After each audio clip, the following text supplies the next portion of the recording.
Today we're going to talk about some stuff that's a little on the heavy side.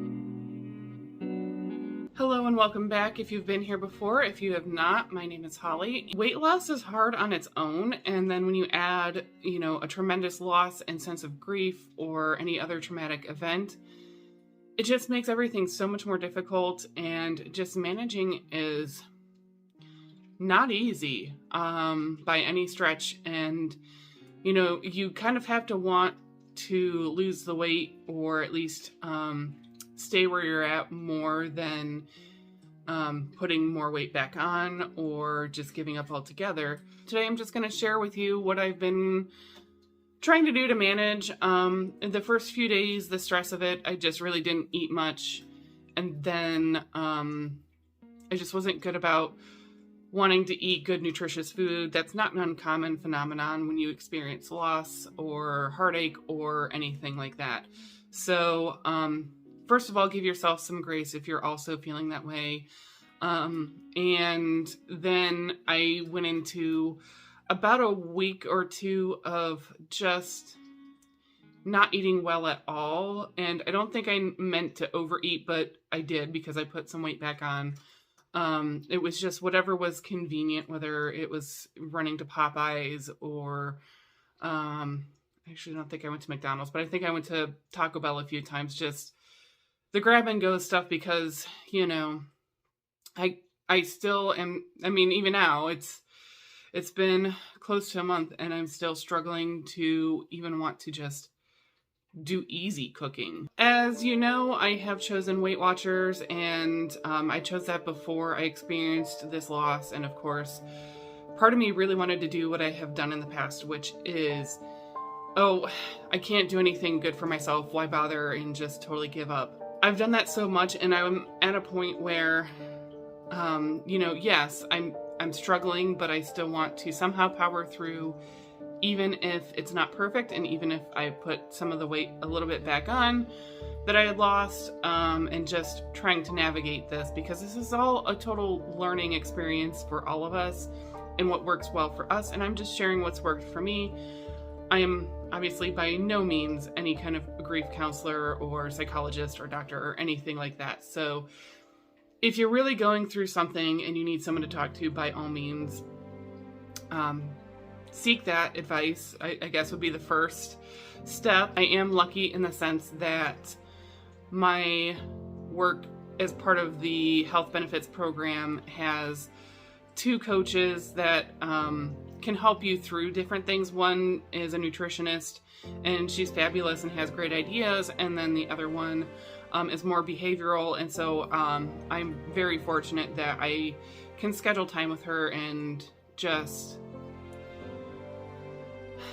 even if it's just sitting and ugly crying with someone on the other end, I think sometimes that's helpful. So, if you can't afford something like that, maybe reach out to a friend or a family member, or even like a neighbor. Sometimes I have a neighbor that when she heard about my loss, and she was like, anytime you want, just come over, and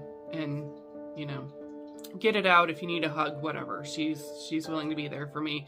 And even with that, I know I struggle, like even just saying, hey, I know you offered. And so so that's hard. I get it. Sometimes it's harder to ask for help than anything, but if you can just get over that hurdle, oftentimes for me, it's more helpful to have it be someone, I don't want to say I don't know, but someone a little bit more objective. So yeah, I would say just reach out to someone if at all possible.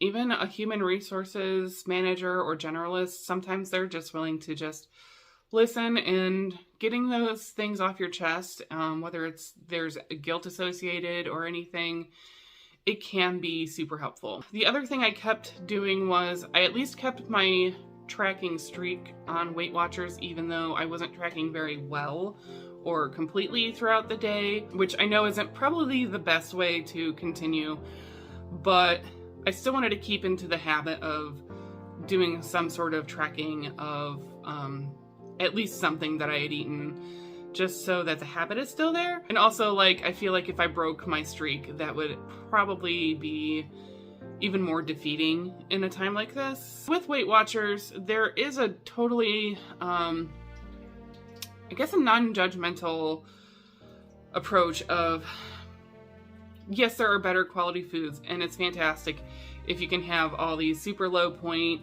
super filling, nutritious, delicious foods, and that's great if you can stick to as low points throughout the day as possible and have that good nutrition. But in a time like this, I needed stuff that was relatively easy, whether it's just throwing something in the oven or the air fryer really quick, and making some of those choices. So I looked up, different chicken nuggets, and I think what I would be willing to spend point-wise on, say a dinner of chicken nuggets could absolutely be achieved with, say, a Walmart Great Value brand of chicken nuggets.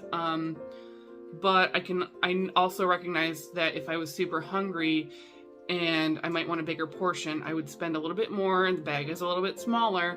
But if I get the real good brand of chicken nuggets, I can have way more, and then not feel as guilty if I add like a dipping sauce or ranch or honey mustard. It's making choices like that. And then also one of the things I picked up were pizza rolls. Like, it's Weight Watchers doesn't say you can't have the pizza rolls. It just gives you information of like, for you to decide really how much do you want. In the past, I would just fill up my smallest cookie sheet, and I don't know what the dimensions are, but I mean, I would cram a lot of, I would get quite a few pizza rolls in there, and then I would dip them in ranch dressing. And I mean, my plate would be just mounded with chicken nuggets with pizza rolls. And, by taking the approach of, I only have the bandwidth and emotional capacity to put pizza rolls or chicken nuggets into the oven, but instead of filling it to the brim, maybe instead what I'm going to do is just measure out a portion for the amount of points that makes sense for me for what I have left in the day, whatever the case is. And then, I can still eat some yogurt or just microwave a can of green beans. This is not a time where you need to necessarily be overly concerned of like, well, it's organic, or I don't like putting stuff in the microwave because microwaves aren't good for you, and all the things that we tell ourselves. And I'm really trying to cut out bread and all these other things. It's just making different choices. So even just making sandwiches for work, I switched over to, what if I get the like 45 or 35 calorie bread, and so I think it's 1 or 2 points per 2 slices of bread, and then I can get some turkey or chicken and put it on there, slice it up, put it on there. So really all I'm spending for points is the bread, any cheese, and like a mayo or whatever you want to put on there. Or if you want to put mustard, that's 0 points. But it's just recognizing that this is a time where it's okay to choose convenience, but how can I be smarter about the convenience factor? And, or maybe you like oatmeal and you're like, well, I should do the steel cut, blah, blah, blah, blah, blah, overnight oats. And no, get your instant oatmeal packets. It might be a little bit more point wise. They make lower and no, like reduced sugar kinds. I believe it's Quaker that makes the brand that's reduced sugar. So you might spend some points, and you know what? That's okay right now. It's really tough when you're just feeling like trapped in your own grief. And it's a sunny day and you're like, I want to go and take a walk, but I just don't have it in me right now. So if you're feeling that way, just know that you're not alone.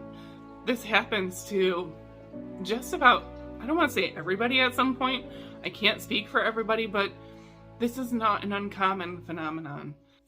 Honestly, even just that, just pausing. I wasn't gonna make you sit and watch me, cry my eyes out and wipe away tears for several minutes, but I was okay to hit pause and feel those feelings. So if you're also going through a rough time, I am so sorry.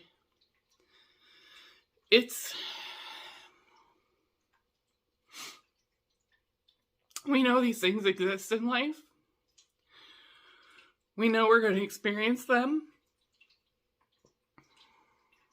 We don't always know really until we're in it exactly how it's going to feel or how we're going to manage through it. I know we think we're gonna, be a stronger like we're strong people. You've already experienced the worst day of your life and you've gotten through it. Whether that was recent or sometime in the past. And that's the one thing I need to remind myself sometimes is I've gone through every hard day. I have somehow managed. I made it work. The last thing I would say that I have been avoiding, either telling myself or consuming from a content perspective, is toxic positivity is a real thing. We don't talk about that enough, that, and what do I mean by toxic positivity? I mean it could always be worse. It could always be this. And, just fake it till you make it. And, there's so many examples, honestly, of toxic positivity. Or sit there and remind yourself of everything you're grateful for. While it is worthwhile to, reflect on the time that you're going through and be grateful for, and try to remember to be thankful for little things, I don't think that needs to be your whole day and personality, and that your feelings are not valid. You are entitled to your feelings. So don't let anyone try to do this thing and where they try to pull you out of it with some trite sayings or whatever, of like, at least it can only get better from here. Well, first of all, they don't know that. Second of all, that's not helpful. It really isn't. And so if you're not actually experiencing this kind of thing in your life and you happen to be watching this video, thank you, number one. But also, this is a reminder for those of you on the other side of it, just saying, sometimes just being there, or just say, something as simple as a text like, hey, heard you're going through a tough time.